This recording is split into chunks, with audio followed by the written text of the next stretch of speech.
I beg you to try it, Patricia. Let me get this straight, Carla. You disagree on the weapon, you disagree on the number of blows? Listen to me, Patricia. You were there once in your life. Hey people, Trish Wood here.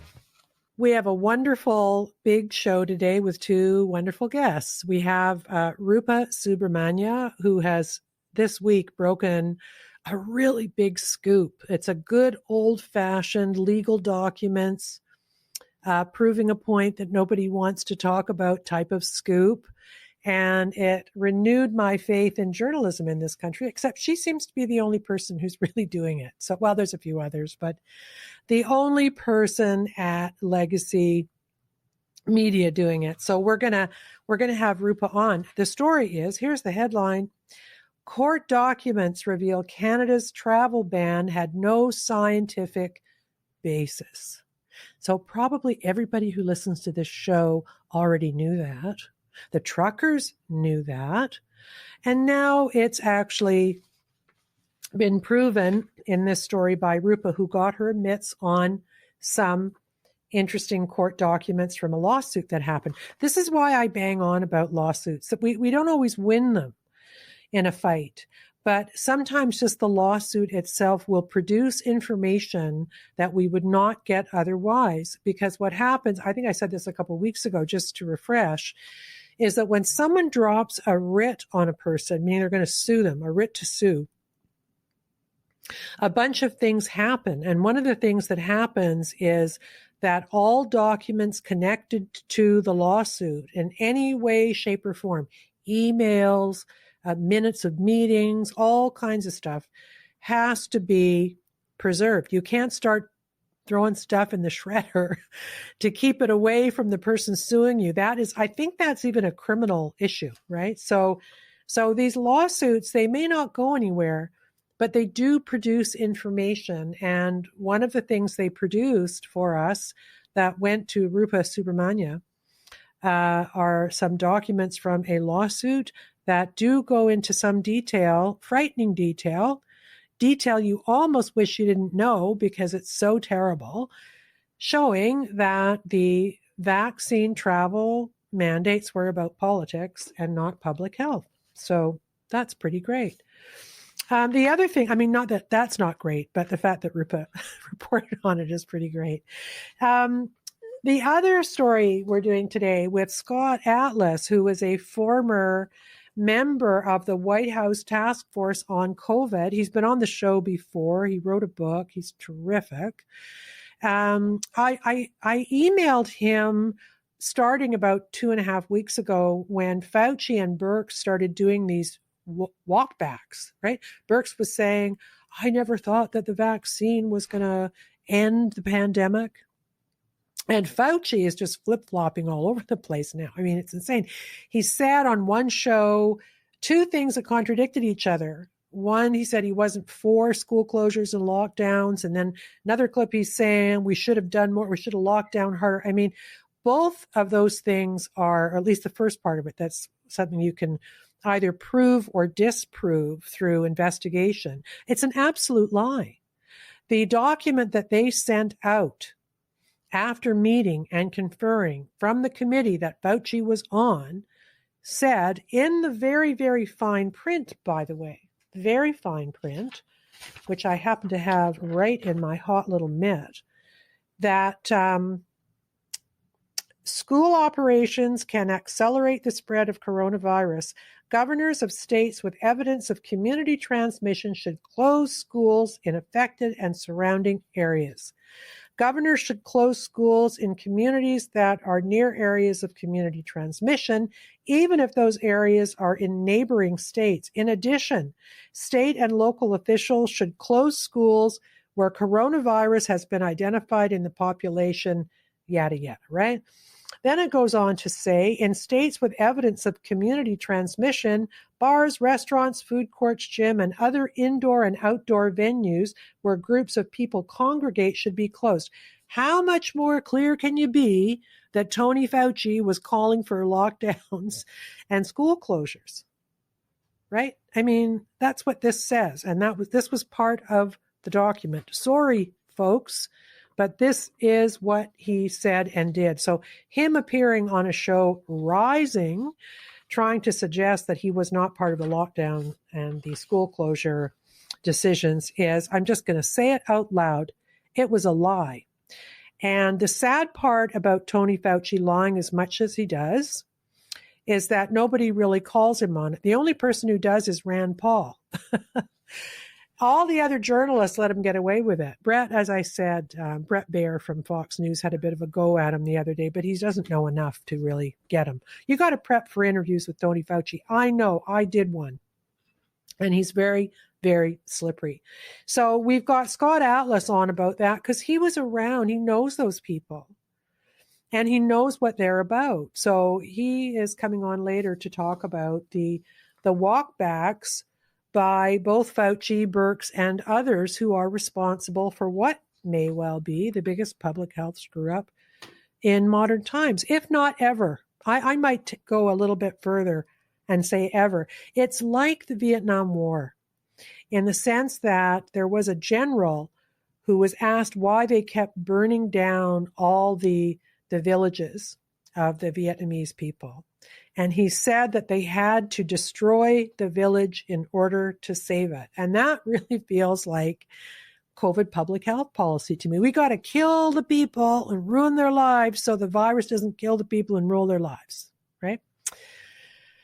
A little walk down memory lane there.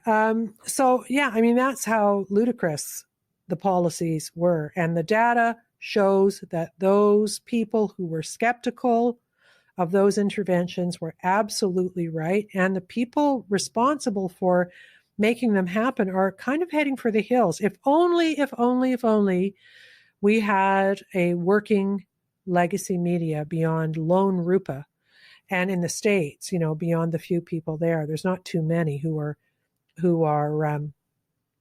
criticizing these people and can actually know how to do an accountability interview. Tucker Carlson does, but do you think Fauci would ever go on his show? Never. Okay, so that's what we're doing. So let's move to the support part of the show. We do it every week where I tell you that we have a Patreon, a PayPal, and I now have a Substack too. Please choose one of those places, preferably Substack because we're moving over there eventually. And if you can afford it, we would love a monthly little pledge of money about the price of, let's say, a complicated and exotic coffee at Starbucks. That would be a good amount. And we would really be grateful. We work very hard here pulling this show together. We don't just grab guests and throw them up. We do the research and we spend a lot of time getting our guests too. So I would be grateful if you would do that. And I just want to talk a bit about what I'm doing. This is my last show where it's recorded in the week that it's going to drop. So this show is dropping in a day tomorrow, actually, which is the day after I've recorded it. So it'll be Friday. Then I'm gone for 2 weeks, but there will be shows. I'm leaving you with shows, with programming, so you won't miss any Trish Wood is Critical. And then I will be back. But what my being on holiday at the cottage only for 10 days this year, which is a tragedy for me, is that I won't be on Twitter as much. My family will kill me. And I probably won't be responding to emails very much either. So unless there is some kind of a come to Jesus moment where all the people responsible for the COVID policy insanity get together in a group and say, we're sorry, how can we remedy this? You won't be hearing anything new from me except the 2 shows I've got going. The one for next week is a humdinger, by the way. We did a vaccine show last week that was really popular. We went out on a limb and talked about an hypothesis regarding excess deaths and vaccine injuries with some really credible people.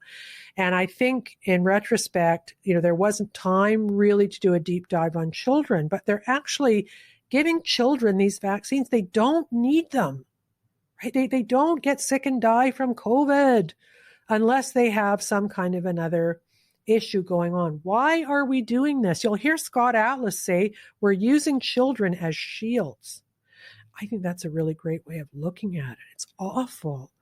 And we shouldn't be doing it, but it rolls on. Marty McCary said that the people working at the CDC and FDA didn't think that they should release them into very young children, and the data didn't show that there was a reason for doing that, but they did it anyway. And I suspect it's coming here where I am too. So, and meanwhile, other countries are saying no. So this really does show that it's very political. It's very political in some way. So our show next week is going to be about that. We have a data analyst who digs in and has some really scary stuff to say.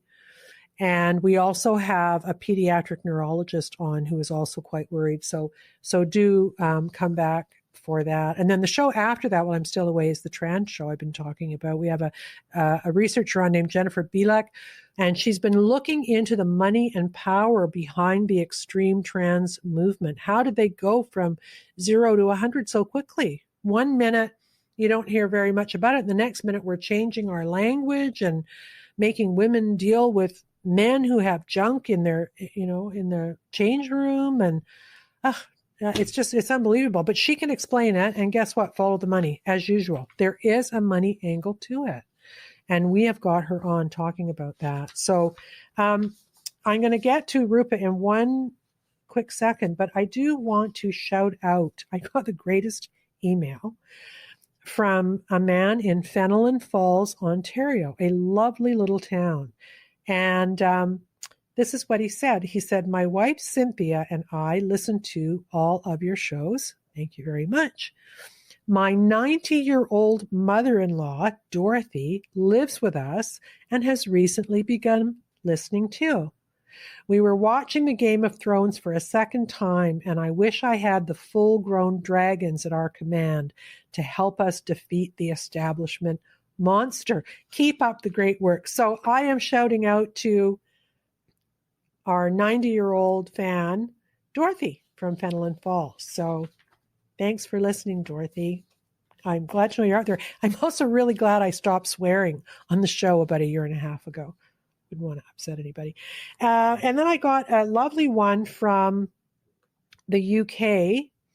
And his wife is a pediatrician, and he is congratulating Marianne Cloak again, who was our CBC journalist who resigned over the way they were handling COVID-19, which is to say not being critical of the public policy or the vaccine policy.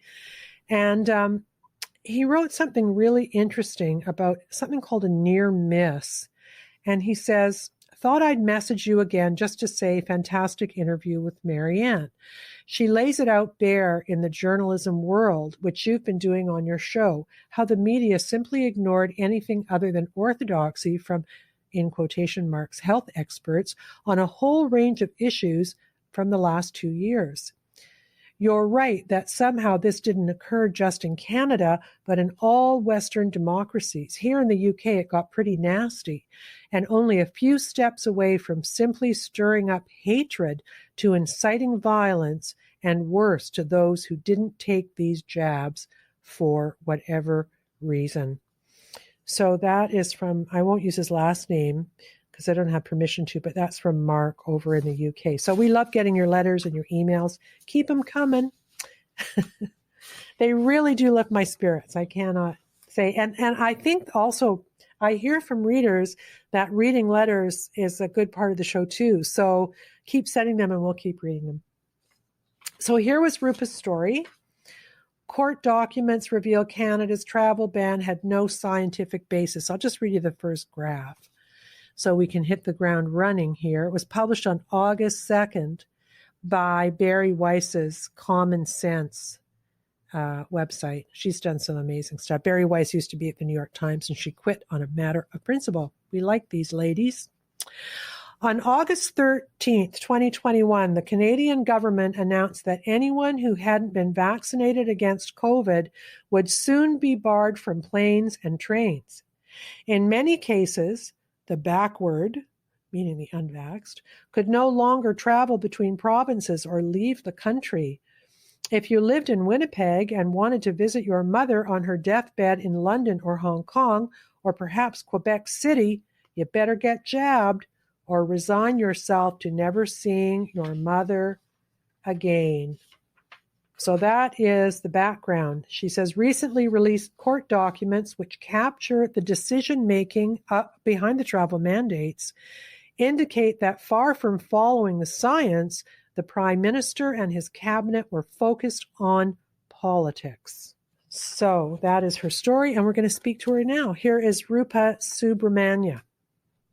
Hi, Rupa. How are you? I'm doing well, Trish. And I am doing well. Since I saw this piece, it kind of lifted my spirits and made me feel that journalism is once again being practiced in this country. So thank you very much. I know it got a lot of traction on social media, which is great, obviously. People should be reading your work. But I also saw, the people on the other side, they never attack on the basis of what you said. Apparently, you're now a Putin propagandist of some sort.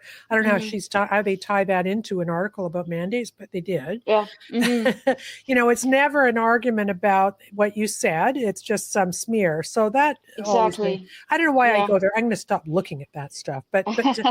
But what's the response been generally to it, Rupa? It's received a lot of traction online, and it's been very encouraging. The response has been extremely encouraging. As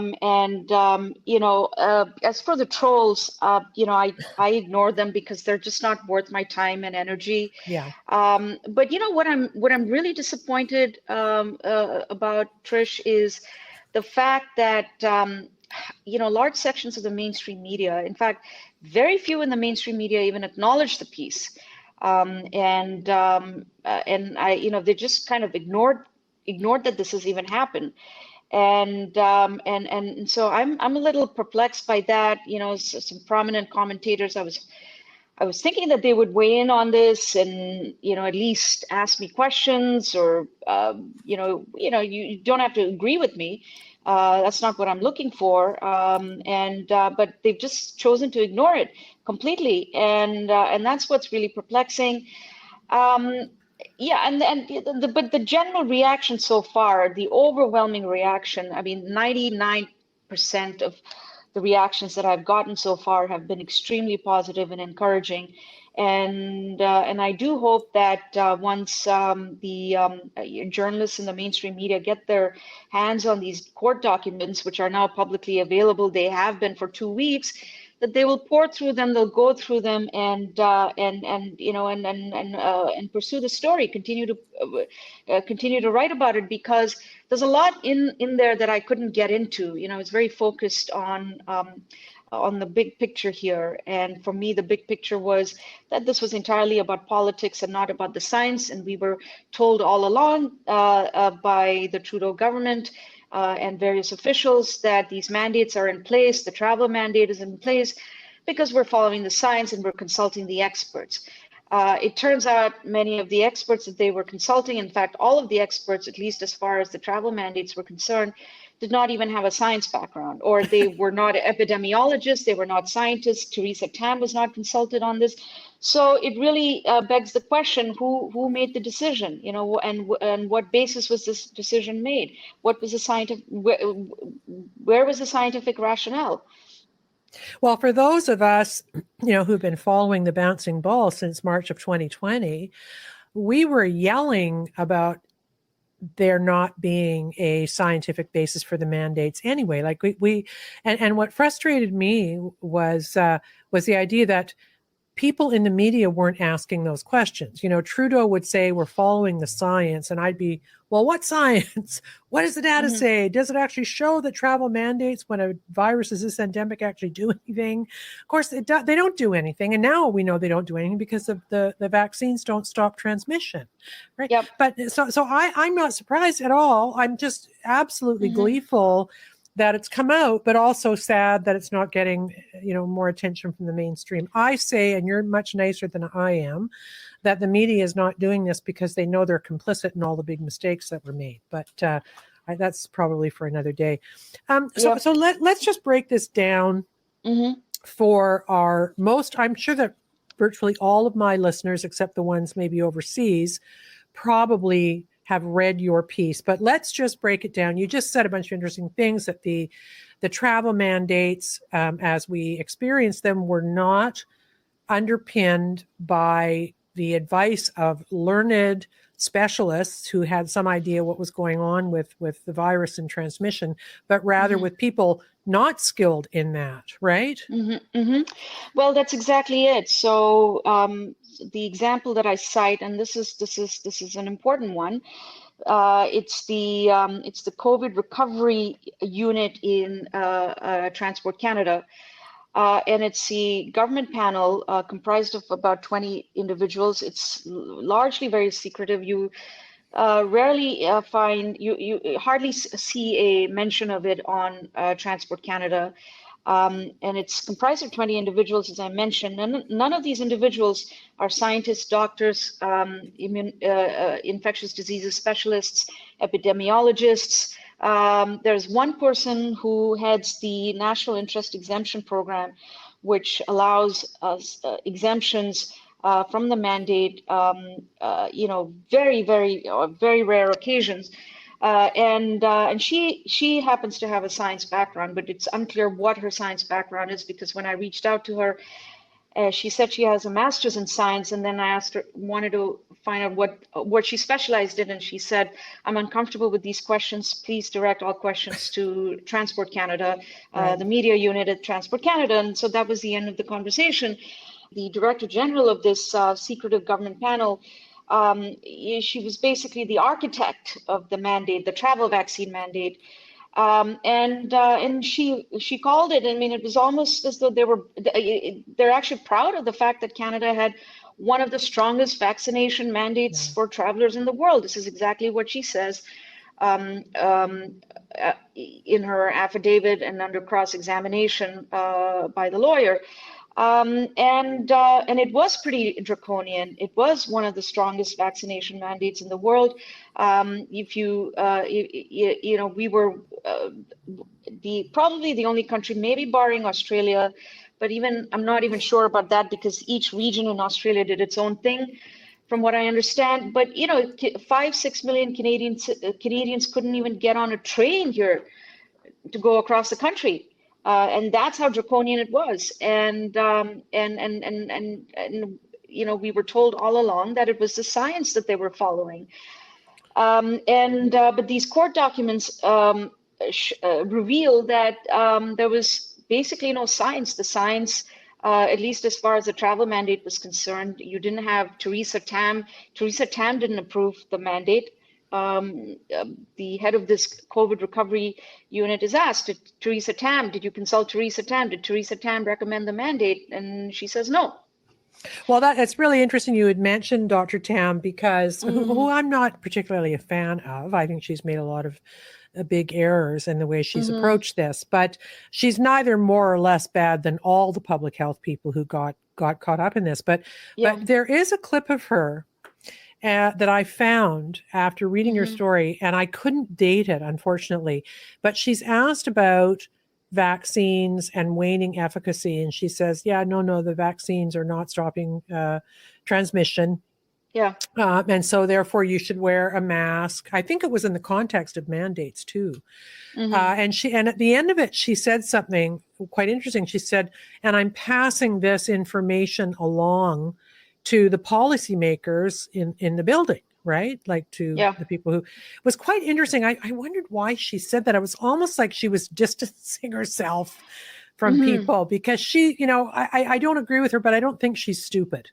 And, right? Yeah, no, I agree. I agree. I think she's been rather weak on this, and I wish she had been a little more forthcoming and, basically put her foot down and said, look, this makes no sense.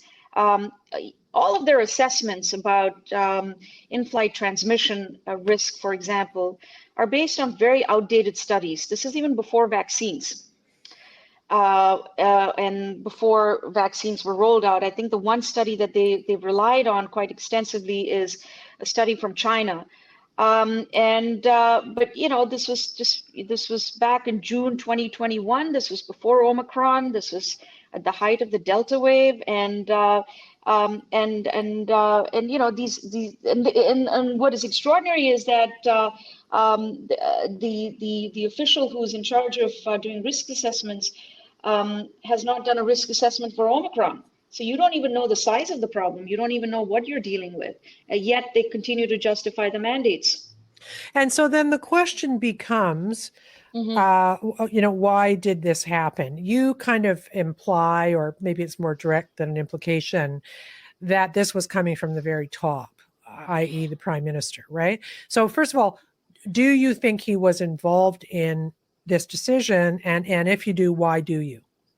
Well, we can only infer from what Jennifer Little, the head of the COVID recovery team that I mentioned earlier, every time she's asked about who ultimately decided the mandate and who was behind it, she cited cabinet confidentiality. She said, these decisions were made at levels more senior than mine, and so I'm not always privy to these discussions, and I'm not at liberty to divulge any more details on this. And this is under cross-examination, and she repeatedly states this. So you can only infer from that, right? When you're citing cabinet confidentiality, that means someone in the cabinet made the decision. It could have been the prime minister himself. Who knows? We don't know that. Well, it would not have been made without his approval. Something that sweeping and controversial, right? Right. Yeah. Let me just ask you about the political nature of this, because there was a news story suggesting that polling indicated the majority of Canadians wanted vaccine mandates. And I wasn't able to time that around their decision to do this. But if it was a political decision, clearly something was telling them that, because he called the election right after, right? Something was telling them that this was something the Canadian public wanted. And what's distressing about that is that the Canadian public was so propagandized by the very same government that Canadians weren't saying they wanted vax mandates because they were getting good information. They were saying they wanted them because they weren't. So they feed them propaganda, and then when the propaganda returns something, they act on it. I mean, it's an insane loop that has absolutely nothing to do with scientific inquiry or even the wishes of an informed public, because the public's not informed. They were all driven mad by fear porn. Yeah, that's exactly what I was going to say. There was a culture of fear. People essentially have become very afraid, and you can see that even now. I live in Ottawa, and I see a lot of fearful people, double masked, triple masked, vaccinated, triple masked. I just don't understand what's going on with these people. But at one level, I feel sad for them, because they've bought into this. And then the fear comes, the fear is propagated by elements in the media, and also public health messaging on this has been so confusing. Even with mask use, right from the get-go, Theresa Tam said masks are not really going to do much for you, and then she changes her mind a few months down the road. And we were also, I think, oversold on the vaccines. So the vaccines, once you get vaccinated, life is back to normal. But then, you don't even have to go to Omicron, I think. A very interesting story from Israel, which never got the attention that it deserved. Back in June 2021, Israel was one of the most vaccinated countries on the planet. They were fully vaccinated already at that point. At a fairly high level, and they had actually been talking about maybe the booster conversation happened a couple of months after. But what is extraordinary about this is that one of the most vaccinated places on the planet had a Delta outbreak among those who were vaccinated. Yeah. And that should have, at that point, I think many of us should have been asking these questions. I'm sure some did, but the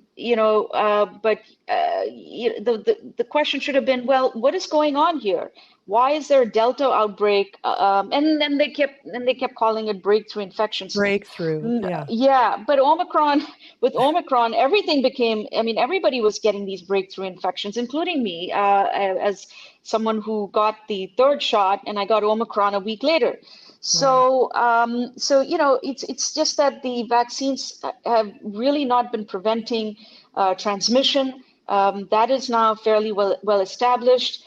And so what was the rationale for having this travel vaccine mandate?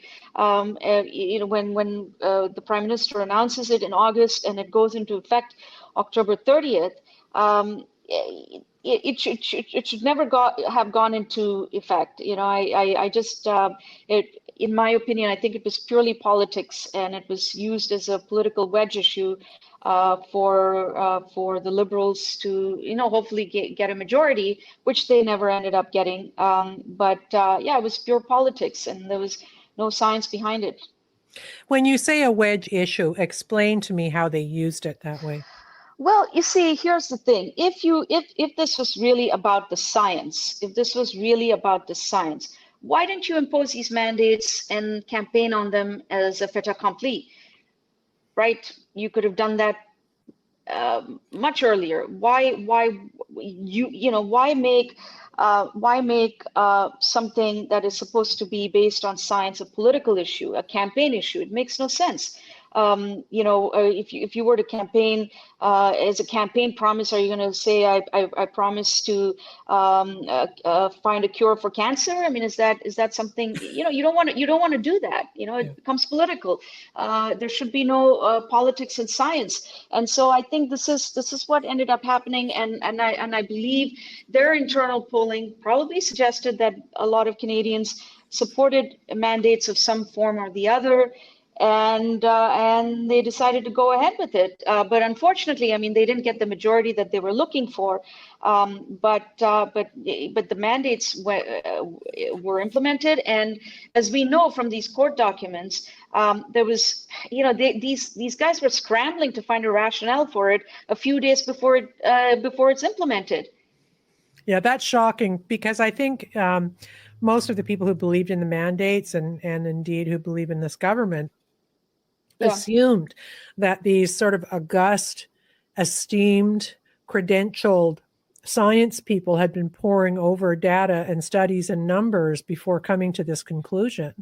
And what you've exposed here is quite the opposite. That really is the shocking part of this. And we have Scott Atlas coming up later in the show, and he also did at one point, when I interviewed him the first time, expose for me how little actual debate went on around various policies that happened in Washington, D.C. too. Even with Birx and Fauci and that crowd, they weren't talking about what is the downside going to be, what will the collateral. They didn't do that, right? And it's like when you peel back this disaster, it's less about evil genius and more, I think, about politics and stupidity.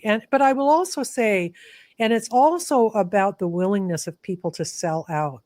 For instance, I don't know what Dr. Tam's actual position is, but I'm hearing all of these stories. Now we have Deborah Birx saying, oh, I didn't think the vaccines would stop transmission. And other people are saying, I didn't believe that. Well, where were you then when this slow train wreck was destroying people's lives? I think at some point the whistleblowers really need to come forward. And I'm talking about the people in science who didn't speak up as they saw these things happening. That's a very distressing part of this for me. Yeah. The other thing about your story, just let me say, was just that the way you tell it, it makes me think of all the times the Prime Minister said he was following the science and he was just totally not doing that, right? Yeah. No, he wasn't, or they weren't following the science. That much is very clear. And they kept doubling down. You see, even when other countries were like, you know what, this makes no sense. Everybody's getting COVID. And so New Zealand, COVID zero or zero COVID policy, New Zealand in April said, these mandates make no sense. And so we're just, we're getting rid of them. And Canada still continued to have the travel vaccine mandate in place and the mandate that applied to civil servants. So they just kept doubling down on these mandates, and only kept telling us that they were following the science. And that's what's extraordinary about it as well for me, is that, everybody else was moving, leaving the pandemic behind and moving forward. But we were still, just having these mandates in place. And I've written about this quite extensively for the National Post, arguing against the mandates. I've been saying that since February or March, pointing to other countries that had mandates for a brief amount of time and decided to get rid of them. And I kept asking this question over and over again: where is the science? What is the science? What is the science that this government is following? Especially considering the fact that even the provinces got rid of the mandates. Ontario was, I think, one of the first provinces to get rid of the vaccine passport system. And eventually you could even, I think, take a city bus in some places and not have to wear a mask. Yeah. So something was really off about this, about the fact that the feds were doubling down on the federal vaccine mandate, and I suspect, you can't prove this, but I suspect something about the timing of this case that I referred to, which is where these documents come from. I suspect the timing of that is somehow related to them suspending the mandates. Yes. Yeah, go ahead. Yeah, that was roughly around the time the cross-examinations were happening.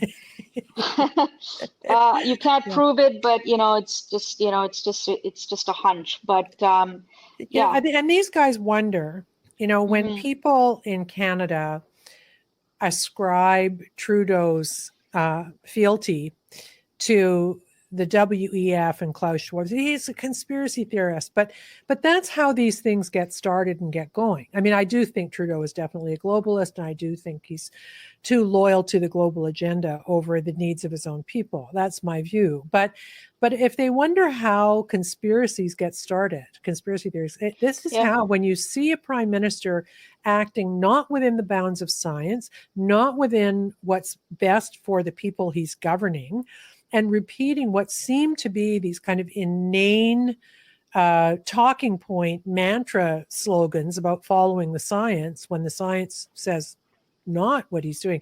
This is what they do. It's traumatic for people. I know people who are really traumatized by those. Myself, I wasn't traumatized, but I didn't get to see my son graduate from Dalhousie. I couldn't go, right? I had to send someone. But that's nothing. People couldn't be with dying loved ones, et cetera, et cetera, et cetera.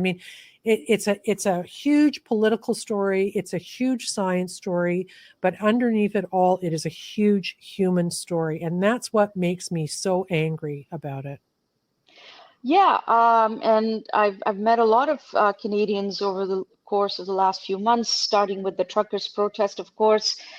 There's a sense of helplessness, and it's very sad. It's very sad to see that, in what is supposed to be a liberal democracy, where you expect a certain amount of accountability, you expect the courts to stand up for you. It's been very disappointing that the courts have been extremely deferential to the government, even more so than, say, another country that's is a Westminster parliamentary democracy, India, which is where I originally come from. The Supreme Court there took an extraordinary decision in May, I believe, saying that mandates are unconstitutional. Not that the federal government was thinking of there was no federal vaccine mandate in India, but some states in India were thinking of implementing some kind of a vaccine mandate that would have been extremely cruel, like preventing people from buying food grains if you're unvaccinated. It was just extraordinary. What powerful people can concoct in a time of crisis. And so it was actually a doctor who was part of the immunization task force who quit and decided to he quit the task force, and he decided to file a petition in the Supreme Court, and he went all the way to the Supreme Court, and the Supreme Court heard the matter, and they said vaccine mandates are unconstitutional. And also, what they said, which is extraordinary, is they're not actually doing anything to prevent transmission. Right, and that is the only thing that really should matter when they're making these decisions, isn't it? Is, does it work or does it not work? And well, not just that, but I think if we're democracies, and I think we yes, must of course, look at we must respect the Constitution, individual rights, freedoms, and and that hasn't really held up here, unfortunately. But yeah, I mean, it's been very traumatic, as you say, for a lot of people. And it's not just the unvaccinated. Let's keep that in mind. It's also people who are friends with the unvaccinated. It's family members of the unvaccinated. It's a lot of people, or anybody who felt that this was just very unjust and something that shouldn't be happening in a country like Canada. But we were in January discussing whether the unvaccinated should be fined. That's where we were going with this. Newspaper columns were being written about how everybody was, the system was well within its right to punish the unvaccinated, deny them ICU care, or fine them in Quebec, as they, when they floated that idea in Quebec.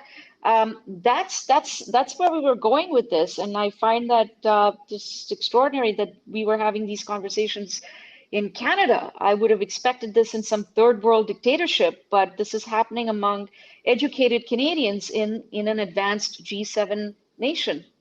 That was absolutely terrifying to me, that whole notion of what you just described. And I do feel that there are times in history where people say things that really tear a country apart, which is why people should behave like statespeople and not children. And one of them was Hillary Clinton's deplorable comment about, the working class voters of Donald Trump, and which has been still echoing through their whole political system now. And I think Trudeau's comments about the unvaccinated too, I think that is absolutely a low point in this country's history. I think it did a lot of damage. And because once he did that, the columnists, Andrew Coyne, was like, they were all doing it. Once the prime minister stooped to that low and dishonest level, which is even lower now that we know he wasn't basing it on science, which we knew, but now Rupa's got proof. It's just really a low point. It has sullied this country and our relationships to each other and our families and friends and neighbors. Absolutely, and I really hope that we need to heal. There's no question about that, and I hope that's beginning to happen. The fact that there was a recent poll, and I'm not saying that this is about healing, but I see that as a positive sign. There was a recent poll a couple of weeks ago, maybe a little more than that, I think, by Angus Reid, and showing that about a year ago, 70% of Canadians supported the vaccine mandates. That number is now down to 15 or 20%. Yeah. That's extraordinary, and that's good. I mean, ideally you would want it to be zero, but it's still good that enough people are now coming around to the idea that these mandates were not a good idea, and it was not a good look for the country. Also, I mean, if you look at the fact that as far as the vaccines themselves are concerned, the booster uptake has been dismally low, given the fact that boosters have been rolled out since December. I was first in line to get my booster shot in December, but I then realized I was really among a small minority of people who opted to get a booster at that point. But people are starting to wonder, like, am I going to be on a endless cycle of boosters here for the rest of my life? Yes. Yes. And this is a question that I ask myself too. I mean, look, for whatever it's worth, I look at the data. I'm a data person, and I look at the data, and I still believe that the vaccines are preventing severe disease, at least in some very vulnerable groups, and that certainly shows up in the data. But at this point, I feel that the vaccines are not preventing transmission. That's now fairly established, and there's a general consensus about that. And also, people are experts are saying that at least as far as administering the vaccines are concerned, it makes sense to target them to certain groups, and it makes no sense to have mandates. And these are all, I think, hopeful signs that we're moving in the right direction. And hopefully in the fall, if things once again are we're once again back to fear mongering, and or the media is, or some sections of the media at least I'm hoping that some of these experts will prevail. And so far, at least I'd like to be hopeful. I'm a glass half full kind of person, most of the time at least. And I hope that we'll never go back to lockdowns and restrictions and cordoning off park benches. And hockey rinks and the like. Yeah, Yes, yeah, absolutely. yeah. I do want to say we should also be celebrating the two people who started this lawsuit, right? What were their names? Absolutely. Sean Rickard and Carl Harrison. And I also want to give a shout out to their extraordinary lawyer. He's only 30 years old. Wow. And yeah, he's a bit of a genius. And it was these two men and their courage to file a lawsuit against this government. They've been fighting this for 8 months, raising money. It hasn't been easy for them, and also the lawyer. It's been a pretty intense experience for him. I'll bet. If not for his his cross-examination, we wouldn't have this information, the information that we have. So it really did ultimately come down to his skills as a lawyer. And Sam Presvelos was amazing, and of course the two, Sean Rickard and Carl Harrison, their courage must be commended. Yeah, and that's what happens with lawsuits. Sometimes you don't win or lose, but you get good documents out of the discovery process, and things happen. So it's worth it, and it seems to be paying off a bit now. These things are starting to maybe pick up a little bit of steam. Thanks so much, Rupa. Thank you so much, Trish, for having me on your show again, and I really look forward to being back someday soon. Yeah, keep on going. Okay, perfect. Thank you, Trish. Bye. Bye. Take care. So that was Rupa Subramanya. She has a podcast too at True North, and she writes for the National Post these great columns. So more power to her to keep going and doing the grunt work of investigative journalism, which is what that was.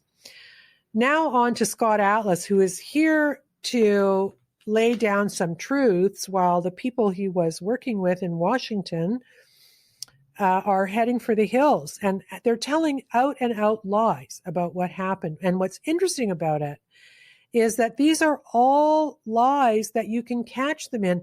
The media don't, because they're so lazy. They don't do any research before Fauci comes on. They just don't. They let him blether away. And I don't mean to be too glib about him, but listen, people, this man has a lot to answer for now. And I'm just taking the gloves off. He's back to lying about the Wuhan lab leak and gain of function, all that stuff. It's just insane that he gets away with it, but he does. And he gets away with it because the media is lazy or corrupted or both. So we're not going to let that happen here today. So here is, it's a clip, and it's two clips of Fauci. So the first thing you're going to hear is him saying, I didn't recommend locking anything down. And then you will hear him in October 2020 saying exactly the opposite. I wonder if you would recommend locking down schools if you had to do it all over again. Well, again, it's first of all, I didn't recommend locking anything down. You're asking me questions. You're talking about the CDC is the public health agency that uses their epidemiologists and their science-based approach to make recommendations. It was a decision to make a recommendation to the president. It wasn't my decision that I could implement. And when it became clear that when we had community spread in the country with a few cases of community spread, this was way before there was a major explosion like we saw in the Northeastern corridor driven by New York City metropolitan area, I recommended to the president that we shut the country down. Okay, did you get that? I didn't recommend locking anything down. We scroll back to October of 2020. I recommended to the president that we shut the country down, not to mention the little document that I read to you in the intro to the show, which he signed off on, right? So sorry, Dorothy, but I'm just going to swear once. He's totally bullshitting. That is what he's doing. It's so frustrating. It's so frustrating. So he is now doing some kind of a weird cleanup on aisle 3 because the media is letting him get away with it. Deborah Birx said, I didn't think vaccines would stop transmission, but she didn't say anything to stop mandates. It's completely nuts. So as I said, we've got Scott Atlas on to set the record straight. And he is a guy who has shone like a bright light through this, because he really was victim of a lot of smear campaigns, and the media was totally against him. Number one, because he was working for Trump, and that was, like working for the devil, but also because they were so indoctrinated to be against focus protection, which was the thing that actually would have worked, and people are now admitting it. That he was, it was just, I know he left there feeling somewhat defeated, but he's not a defeated guy. He's still full of vim and vigor and still carrying the torch that public health officials should tell the truth and that they should do what's right for the people. They should do what's right for the people based on data and not their own egos. I can't tell you what the motive was for all these big shots and all of the major capitals getting COVID policy so wrong, but they did. And Scott Atlas is here to talk about that. So here's my interview with Scott Atlas, who is down in California. Hi, Scott. How are you? Good. How are you? Doing really well, thanks. I'm so glad you're here, especially after witnessing a couple of weeks of walkbacks from people who were on the White House COVID committee. What was your response, especially I think the most recent one was Tony Fauci saying he didn't ask to lock anything down and he was against school closures? Well, this is just a continuation of denial of fact, rewriting of history. I've said it before, but what we are witnessing in part is an Orwellian rewrite of history by people like Dr. Fauci and Dr. Birx, who were in charge of the official White House task force, coronavirus task force, but also were the ones giving the written and verbal, recommendations on behalf of the White House to every governor, every local health official in the country. Their recommendations were lockdowns, shutting schools, severe business restrictions, testing and quarantining asymptomatic people. Those recommendations were implemented. The recommendations of Fauci and Birx were implemented throughout the entire time of 2020 and beyond, but pre, during, and post my 3.5 months in Washington, what they wanted was done. And so the recommendations being implemented are to be judged on their success, and their implementations, the implementations by the governors, failed to stop the spread of the infection. They failed to stop the deaths, particularly of people who were known to be high risk, and they destroyed children and low-income families. So if you think that the policies of 2020 had a good result, then they should be congratulated. If you think that there was something wrong with the policies that were implemented, then you should look to the people who advised those policies and who implemented those policies. That means the lockdowns. They're trying to escape accountability for the gross failure of their policy and the harms of their policies, because those were the policies that were implemented. I visited only one state, by the way, during my 3.5 months in Washington. That was the state of Florida. They did something different.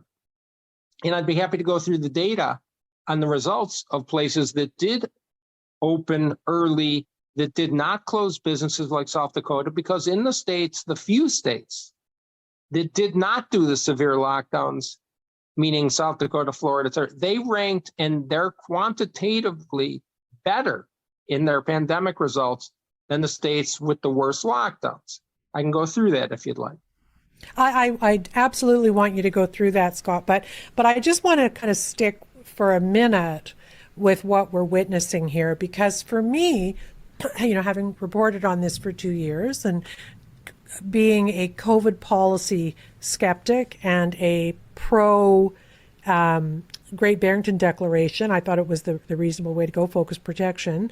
So I've been watching it for a while. All of a sudden, it felt like everybody's heading for the hills. The people who wanted the lockdowns in school and the vaccines as a mass vaccination effort were heading for the hills. What was your response when you saw this dissembling kind of beginning a couple of weeks ago? And what do you? Why are they doing it? Okay, well, I think, a lot of this is in the eye of the beholder. I mean, number one, the first and foremost thing is to escape responsibility for what they did, okay?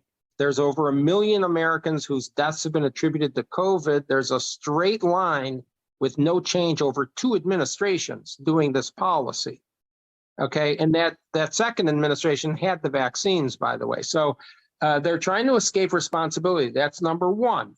Number two, we're in an era of lying to the public and manipulating the public by a host of people who occupy leadership positions who have no integrity, are morally bankrupt, frankly, and are unethical, okay, because the people who implemented the lockdowns and advised those policies violated most of the basic tenets of ethics in public health. In those tenets, just to refresh people's memory about what we're talking about here, any kind of implementation of public health recommendation must account for health, never just one disease. Number two, any implementation of a public health policy must count all people, particularly low-income people, children, handicapped or disabled people, and seniors. These were the people that were directly harmed the most by the lockdowns. And, there's all kinds of violations about basically the breaking the contract we have as a civilized society with our children. This is particularly seen, frankly, not just in the school closures, not just in the mandates that are completely irrational and pseudoscience-based about masks, et cetera, in schools, but also in the vaccine mandates, which we see throughout the university and college campuses of the United States. Forced testing, forced vaccines. And this is, we are an outlier here in the United States with this. This is completely unethical behavior. It breaks the rules of informed consent. It breaks the basic, rights that were articulated by the CDC in October of 2020, which have since been taken down, where the CDC said, quote, "It is illegal and unethical to force testing on students if they don't want to be tested," unquote. That was before the vaccines. And then we have a whole host of university leaders, again, unethical, forcing or mandating vaccines on young people, young healthy people have no significant risk for serious disease from COVID. And so therefore the only explanation is they are being used as shields to somehow shield adults. We don't use our children as shields, okay? In a civilized society, that's really an outrage. And it's not being done in other countries. The Scandinavian countries don't do that. The United Kingdom doesn't do that. Many of our peer nations don't do that. This is the biggest sin, the biggest example of moral bankruptcy in the United States of America. We never thought we'd be in a country that did this sort of thing. Look, I completely agree with you, but I will make one sad correction, which is that the U of T here, one of the most revered universities in the world, has just dropped their admission information, and they are mandating vaccines, I think, for kids in residence, which is for and a third, meaning a third shot, right? For, as you say, a cohort that has very little possibility of ever becoming ill. The one thing I wanted to say before we get into the data, too, just keeping with the other thought for a second, is that you have Tony Fauci and Deborah Birx and others going out there and straight up, as you put it, let's just call it, they're lying. And that actually points out something that's just as big a problem, and that is that they know the media will let them get away with it, right? Nobody's following up questions with Deborah Birx and saying, well, if you didn't think the vaccines were going to stop transmission, why didn't you say so? You know, or if Tony Fauci was against school closures, why didn't he speak? Nobody follows up with those questions. And what it means is that we can now live in a society, both down there and up here, and I think in the UK as well, where politicians who are part of a certain narrative get away with kind of bald-faced lying, and they're not called on it, and they know it. So we are now in a very dangerous situation when people we should be holding accountable know that they can get away with that. Well, that's exactly right. I think that there are so many issues, I like to put it this way, that were exposed by the pandemic and the management of the pandemic. These were problems that already probably existed, but we never saw them in our faces like this. And one of those is what you bring up, which is a non-objective media. The history, the tradition of journalism is that really is what holds our politicians, our government, as well as others, accountable. They're the truth seekers in historically. The whole field of investigative reporting is gone. We have an agenda-driven media now. We've had it for a long time, but this really became impactful here in this pandemic because we have had public health leaders and government leaders withholding information, also just distorting information because they wanted to manipulate the public into certain behaviors. And so some of these were absolute lies. I tried to bring this up many times since March of 2020 when I called for targeted protection and not lockdowns because they were known to be harmful in the spring of 2020, by the way. We're not talking about now. It's not learned in 2021. It was known in 2020 at the beginning of all this. And so they got away with it. And you're right. Part of the reason is because the media has not allowed the public the information, which is their only role, is to allow objective information. That's the most important role of the media. They have failed grossly. And, this is a real catastrophe, frankly. Particularly when social media now, which is the town hall of today, has become, instead of what we all hoped, which was, hey, the more information, the better. Okay, I'm for more information. Let people be thinking adults and figure out what's appropriate or what's accurate or not. Instead, we have a social media climate involving overt censorship. And so we have evolved into a society that is truly right out of 1984. Yeah. And it's really shocking, and we need to fix it. And so, one of the things that I'm doing is I'm working on how to fix that. And I can go into that if you'd like to talk about it. I would love very much to talk about it because this is the problem for me as a former pretty high profile investigative journalist up here. I did a lot of pharmaceutical products liability cases, so I know when to be skeptical and I know how to approach things. Watching this the way it's played out, I can barely stay in my seat sometimes. You know, I see Brett Baer interviewing Tony Fauci, and Fauci gets away with it. And I saw him on Rising the other day where he told these absolute whoppers and was not called out for it. I almost can't do it. Like I have to watch that stuff for my podcast. But it's a trauma for me. I'm sure the same way for you as a public health expert. Watching the shenanigans going on elsewhere is really difficult to absorb because it's an insult to who you are. The way that kind of journalistic negligence is an insult to me. You know, I almost can't watch it. But anyway, sorry for that little rant. But no, I would like to say this is the kind of stuff I saw, by the way, when I was in the White House. And I really would encourage people to get a copy somehow of my book, even if they borrow it. It's not about the money. It's about the truth has to be understood as to what happened inside the White House, inside the task force meetings. You know, I quoted, this is stuff that I saw where Tony Fauci said, the problem is the American public is not afraid enough. And I had him repeat it because I couldn't believe my ears. This is when one of the most frantic episodes in American history was underway. They wanted to make the public afraid. They didn't know the data. They didn't bring in the studies. They had no familiarity whatsoever. There's gross incompetence, but there's also a conflict of interest that is not just financial, but it's about power and other things. And these people were bureaucrats for 35, 40 years. Covering themselves and each other rather than going for the truth. And I outline this in great detail. And now we hear Dr. Birx in her book admitting that she overtly, explicitly took it upon herself to manipulate CDC publications.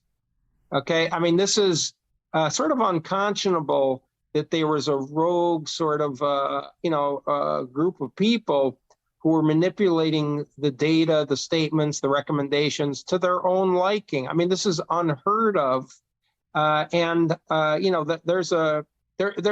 just a shocking amount of information. I saw it. I wrote about it. Of course, a lot of the mainstream media does not even cover the book, so I encourage people to go and look at it because you have to be informed. We can never let this happen again. And I saw in person, a lot of these people, Birx and Fauci, particularly calling their friends in the media by their first name in reference to them because they had these cozy relationships. Fauci's emails that were uncovered with Francis Collins of the NIH talking about how they were coordinating hit pieces with the media against people who disagreed with them. So there was a collusion here that was extremely unhealthy. It was harmful to the public interest. We cannot let this happen again. And we can't even let this go away as if it never happened, which is what they're trying to do right now. And that is it's a big focus for us here too. You know, I didn't think that after 2.5 years I'd still be banging on about COVID-19. I mean, but we're not through it. It's not over. And it's not over, I think, until there's accountability and until people who seem to be hypnotized by the false but official narrative can wake up to actually understand fully what's happened to them. And there's still a lot of people where I am, where mandates were very, very onerous and the media propaganda extensive, who are afraid. They're afraid and they take comfort in all of these NPIs. They want them back. They want to wear masks. It's just, I don't know how you get to people like that, but we have to. In one way or another, we have to. I just did a 3-day thing with the Canadian COVID Care Alliance, and it got some attention, but it was an astonishing 3 days of evidence and testimony of all the things you and I talk about, and it was never picked up by the mainstream media. And we have a big story right now that the mandates, the travel vaccine mandates in Canada, I just interviewed the reporter, they weren't based on science, which of course everybody knew, right? But there's now legal documents that show that they weren't based on, but the mainstream media hasn't picked that up either. I don't know how we do it, Scott. I don't know what our next move. Yes, I think it's very difficult to figure out how to combat this. The first answer is to push for more and more transparency. I think this is sort of, this whole idea of the truth will prevail. It's only true if the information is there. And I think we're in a different world now. I think everyone has to realize that it's up to them to learn the information, to seek out information, and to make the best decisions for themselves and their families, because credentials alone are not enough. We've seen how people with credentials, with fancy positions, with university professorial positions, don't know what they're talking about, are not critical thinkers, and are engaged in overtly misleading the public and in many ways unethical behavior. And I think it's frightening, frankly, for most of us who are rational to contemplate what is happening here. Most of this stuff was not data-based back in the pre-pandemic, pre-COVID, pre-SARS-2 pandemic. It was known that the lockdowns were not to be used because they didn't work and they were extraordinarily harmful. The data that was known about schools opening was known in spring and summer of 2020. It was denied, it was covered up, it was lied about, particularly, but not exclusively in the United States, frankly. And this is sort of the pandemic is unending not because the pandemic isn't over. It's because the misinformation campaign will not end, and they will never admit they were wrong. The people who advocated these stringent lockdowns and restrictions and masks and everything else, they will never admit they were wrong because, number one, their policies killed people, literally destroyed people, especially low-income people, kids, and minority populations. And number two, they're in so deep that this is the biggest public health disgrace in modern history. And they will go down historically as the most erroneous public health leaders in the modern history. These are equivalent to the flat earthers, okay? The earth is round, yet they keep insisting the earth is flat.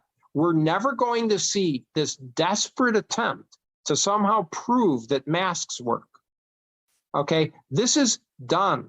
This is finished, but the flat earthers, they won't give up, in partly because they're completely humiliated at being so grossly wrong.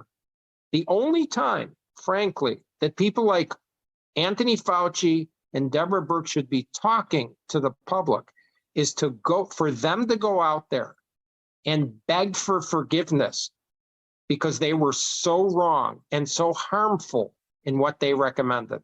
That's the only time they should even be given airtime. I agree with you. And I just came across my email that Fauci now is even he's on another tour right now telling everybody that if they're not vaccinated this winter, they're going to die. I mean, it's another season of illness and death unless you get your shot. It's just, and he says it and nobody challenges him, and that's it. I feel, and maybe this is an inappropriate question because I know that you're a scientist and stuff, but I feel like there's an element of spiritual disease in this too. It's not just that people were wrong. They were wrong in ways that destroyed people, families, human life, etc. And it feels like there's something else going on now that is bigger even than just, I don't think they ever will apologize. I don't know how they could live with themselves either, but that's sort of how it feels to me now. It's so big and so ugly and so dark. Well, I don't want to be too negative, so but I will say that what I saw and what we all must recognize is there is a massive void of integrity, of honesty, and of sort of moral guidance in our leaders. And I think this is a huge wake-up call. It's a huge challenge, but we need people in leadership positions, elected and otherwise, to have basic fundamental human decency, integrity, morals, and ethical, guidance. And shame on us as a public if we keep electing people that lack these qualities, number one. Number two, I've said this many times, good people must step up. Good people, afraid or not, must step up, rise up, as we are expected to do in free societies, make our voices heard, and go try to change our society back to having these sort of fundamental ingredients of integrity, a concern about morality and ethical behavior. We cannot be led by people who don't have these. Okay, I'm sorry, but it's not. It's harsh, but it's true. They're grossly incompetent. What I saw, tremendous amount of incompetence in the medical side of the task force. But it's worse than that, because they're doubling down. They won't admit error. They're busy blaming people who criticized the lockdowns that were implemented for the failure of the lockdowns that were implemented. I mean, this is really a sort of unacceptable. But if you're passive and you turn the other cheek or look the other way, you're allowing it. And I'm sorry, but we can't live in a society like that. So we need people who have some of these characteristics to really step up and become the leaders and speak up. And there are many people out there. I found this out during my time in Washington, who are afraid because there's such a cancel culture. There's such a backlash against you if you speak out. But you have to realize there's a lot of people out there who actually agree with you, and they just need to be sort of emboldened by knowing that there are others like us who care about objectivity, who care about sort of the truth, and who care about the ethical guidance when you're designing things like taking care of children and older people. I mean, this is just we've become a world that is I feel that a lot of the countries are completely lost, and it's because of their really low-level leaders. Yeah, I completely agree with that. One of the things you just mentioned was people having the courage to come forward, and it made me think of Marty McCary's, I think it was a Barry Weiss Substack or somebody, I think it was Barry Weiss who published it, but he said that he's being contacted by all of these high-level scientists at NIH and CDC and FDA who are saying, oh, it's terrible what they're doing, and they shouldn't be giving the shots to babies, and the data wasn't there. And they're all approaching him anonymously, right? Well, he knows who they are, but they're not prepared to come forward. And I thought, you guys, if you really are that worried, you have an obligation to go to the National Press Club en masse and make an announcement about what's really going on there, And I think until that happens, nothing will change, or at least it won't change very quickly. Well, I mean, this is what I experienced. I had thousands of emails a day, hundreds from scientists during the total time that I was in Washington in the fall, late summer, fall of 2020, saying to me, Scott, you're exactly right. Keep saying what you're saying. We're afraid to step forward for ourselves and our families. And this is the impact, actually, of the intimidation by the universities. I had this experience myself at Stanford. Completely misguided, politicized, and ignorant professors at Stanford tried to get together and incite, and I have the emails that showed it, a group attack on my personal sort of ad hominem in the news media and on campus. And this is a very successful sort of way to go. Frankly, this is what people have to understand. It doesn't shut me up, but it causes everyone else to be quiet, to self-censor. That's the goal of that kind of public sort of rebuke. It's very effective. And so it's a gross failure of the university leadership to not stand up against that. Because, and again, it goes to so many levels. I hate to go off track here, but, a university, let's just take that. The sole purpose of a university is to teach critical thinking and allow the free exchange of ideas. And when you don't do that, you're not only wasting time, you're ruining the minds of the entire younger generation, and you're serving as a horrible role model for our young people on how to behave, on what it takes to actually understand truth, because the only way to learn critical thinking is to hear divergent views. There's no such thing. It's literally impossible to learn critical thinking if you're just hearing one view and everything else is snuffed out.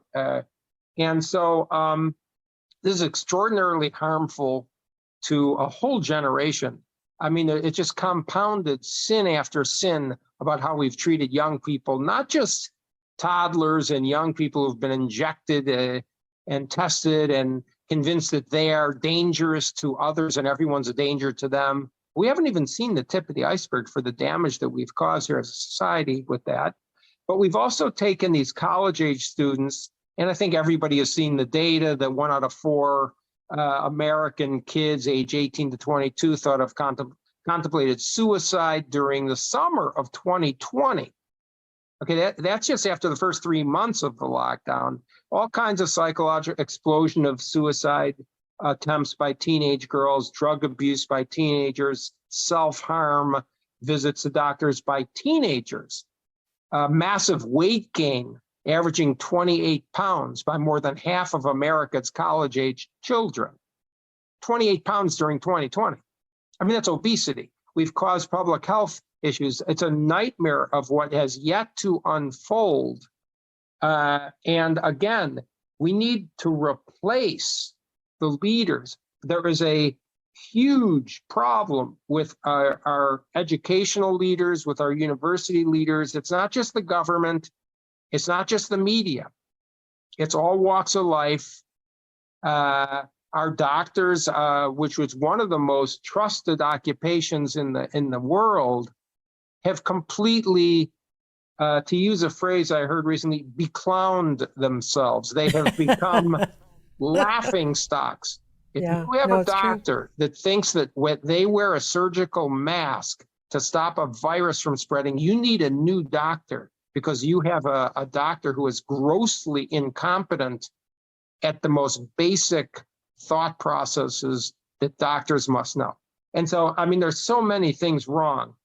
Just even conducting a clinical trial, by the way, on a young child or an infant for a COVID vaccine for a disease that they have no significant risk from if they're healthy is breaking biomedical ethics. That's unethical to even run the trial. And so I don't know what happened here in Western civilizations, but we need to right the ship here, or we are, like you say, we already are headed down a very, very dark pathway. And I would say this, there is a new status quo. It's not just we're on a pathway. The status quo has been established. There's been a loss of rational thinking. There's been a complete sort of the loss of civil liberties is shocking. The freedoms that we thought we had about healthcare autonomy, privacy, freedom of speech. I mean, this stuff, we are looking more and more like what happens in a country like communist China, except we're supposed to be different in Canada and the United States. And I'm not so sure that there's a big distinction, at least in certain ways now. Not really. No, I know. I know you got to go, but I will ask you this because I know you had a really rough go. And you didn't, your experience in advising, President Trump and being on the task force was not a pleasant one, and you witnessed a lot of crazy stuff. How are you doing now? And were any of the relationships that were fractured over your, in my view, correct positions repaired? Have you been able to get back with those people, or are they kind of done? Well, I'm doing great. I always was. I think partly because, A, I know I was right. I was right at the time. It was known. It wasn't a guess. Everything I said was correct. B, I have a strong family that's very supportive.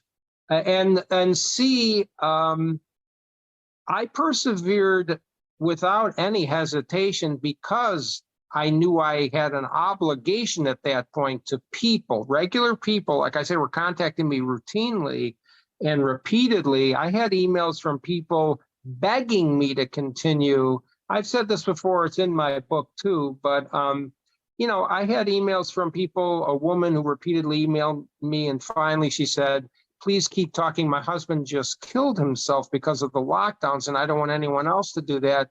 And the same day, I got an email from a mother begging me to continue, saying her daughter tried to kill herself that day, and I am the reason that she's giving her to live, what I'm saying. So the criticism from people like the idiots at Stanford University Medical School, or random, really completely uninformed journalists and things, those are trivial. Those people are trivial compared to the responsibility that I felt to continue. Now, I'm doing fine because maybe my personality or whatever. I'm concerned, though, that we have really not just destroyed a generation of young people, but taught them the wrong things about how to lead their lives. And I think that's very harmful. In terms of people, listen, as my friends Martin Kuldorf and Jay Bhattacharya often say to me, we may have lost a lot of friends, but those people really weren't our friends, because we've made a lot of new friends. And I truly have made so many new friends. And in fact, the reality is that there's so much support for the people like me. And then, 6-7 months after people like me and Johnny Anides and others came out for this targeted protection, it was more rational, safer, and more ethical. Once the Great Barrington Declaration came out, it gave people a place to go to say, yes, I agree, that was more official. And I think that was so important. And I think most of us that are clear thinkers and rational people actually are bonded now, stronger than ever, really, about making sure that we're actually taking care of the next generation, I don't use my children as shields. I'm a shield for my children. Okay. Yeah. I mean, these are like basic human decency issues here. We cannot give up. We cannot let that go. And it's easier because we're right, and they're wrong.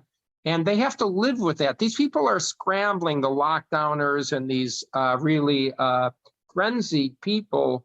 They're still scrambling, clinging to various strange beliefs, grasping at straws, trying to prove what they said, running away from. I mean, if it wasn't so serious, it would simply be comical and humiliating for them.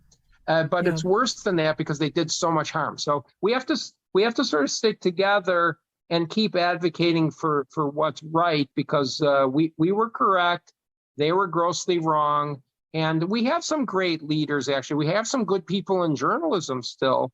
We need to make sure that we're available to them, to support them with the data, and serve our countries. It's a big issue. The last thing I would want to happen is to have people look at sort of the attacks that I endured and others, and say, oh, public service isn't worth it because it's too much of a sacrifice. That I disagree with. You're asked to help your country. The answer is yes, period. You must. I don't regret that for a minute. In fact, I know it was the right thing to do because I wasn't political. Just because a lot of people look through everything with a political lens, they want to accuse everybody else of doing that. It's just not true. And so we can't give up. Otherwise, the people with no ethics, the people with no morals, the people with no integrity are still in control. And we have to change that. Yeah. Wow. Well, thanks for doing this, Scott. When I saw the walkbacks happening, I knew I had to call you. I had to talk to you about it because, it felt maybe things are changing. Maybe there's a shift. Maybe they know their days are numbered or something like that. I don't know. But the fact that they're actually out and out lying about things that are on the record that we can check, right? We can get the receipts. We know they're lying. Yeah. It's like a remarkable thing. But anyway, thanks so much for doing this, Scott. I'm really grateful. I think a lot of people are grateful to you. Thanks. Thank you. Great being here. Thank you very much. Bye, Scott. Bye-bye.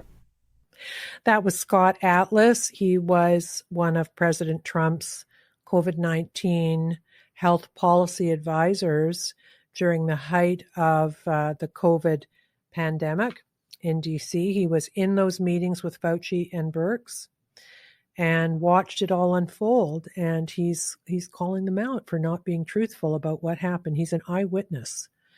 And that's why we had him on today. We've got a vaccine show coming up next week, and we're going to be looking at both the safety and the efficacy of giving children and very young children the COVID-19 vaccines. Efficacy is kind of ridiculous because they have virtually no risk factor for COVID-19, which means, as Scott Atlas said, and I will continue to say, we're using them as shields. So that's pretty bad. But aside from the not needed efficacy, we're going to be talking about safety, which is needed. And we have Deanna McLeod on, and she's done a massively deep dive into the vaccines and how we can view them as interested parents who want to know the actual data. And what's interesting about the vaccines, I am not an anti-vaxxer. I have all the shots a grown-up is supposed to have. I don't tend to take a flu vaccine, but I've got all the other stuff. I'm not an anti-vaxxer. I am an adult who said, wow, this vaccine clinical trials have been pretty short. I've never seen that before. We can't know the long-term data because there is no long-term data. I just said I'd rather take my chances with the virus, given what the numbers are. And I did, and I got it, and I'm fine now. So, and then there was a point in it where I will be honest with you about this, that with the Prime Minister saying the terrible things he was saying about unvaccinated people like me and many others whom I love and respect, I just became a stubborn old dog. Because the more he dug in, the more I dug in. And I actually believe probably some people didn't get the vaccine because he was acting like such a lunatic about it. And in my case, it just made me feel like something's really up. Listen, if you want us to take vaccines, then give us data. Make the case, make the risk-benefit case. That's all you can do. Anything else you say is just noise. And that's what it was for me. So we're going to keep digging around in there because, as I said on the earlier vaccine show we did, I think there's a bit of a tipping point here too. And how do I know that? Here's how I know that. I heard from a listener who has just had a workers' compensation board claim approved for a vaccine injury, for a vaccine that he was mandated to take, and he's not the first one. So they're on one hand, they're shouting safe and effective, and on the other side, both the Workmen's Compensation in Ontario, WISB it's called, and the Vaccine Injury Fund are paying out to people who've been harmed by it, right? So talk about cognitive dissonance. How the heck did we get here? How did we get here? We got to figure it out, people, and we will. And we're going to do it because we're staying critical. I'm off to the cottage. I desperately need it. I'm going dogless, which is kind of the first time in like 20 years, which is pretty sad, but we're looking at new pets too. So that's a good thing to look forward to. So anyway, we will get through it. I'll come back refreshed from the cottage, and you guys are going to stay critical, and I'll see you.